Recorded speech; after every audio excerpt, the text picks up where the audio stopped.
భూమిని సాయి. నేను 4వ తరగతి చదువుతున్నాను. నాకు గురూజీ గారు ఇచ్చిన నామం మాధుర్య యోగి.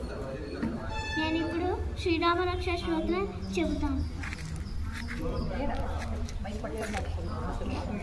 శిరో మే రాఘవ పాతు కాలం దశరథాత్మజ కౌసల్యయో దృశో పాతు విశ్వామిత్ర ప్రియశ్రుతి గ్రానం పాతు మకర్ద్రాత ముఖం సౌమిత్రి వత్సల సింహామిత్యానిధి పాతు కంఠం భరత వందిత స్కందో దివ్యాయుధ పాతు భుజో భగ్నేశ కార్ముక కరౌ సీతాపతి పాతు హృదయం జామ దగ్నచిత్ మద్యం పాతు కరత్వం నావిం జాంబవదాశ్రయ సుగ్రీవేశ కటిం పాతు శక్తిని హన్మత్ప్రభు పూరు రఘుత్తమ పాతు రక్షకుల వినాశకృత్ జానుని సేతు కృత్పాతు జంగే రసకాంతక పాదౌ విభీషణ శ్రీధ పాతు రామో విలంబగు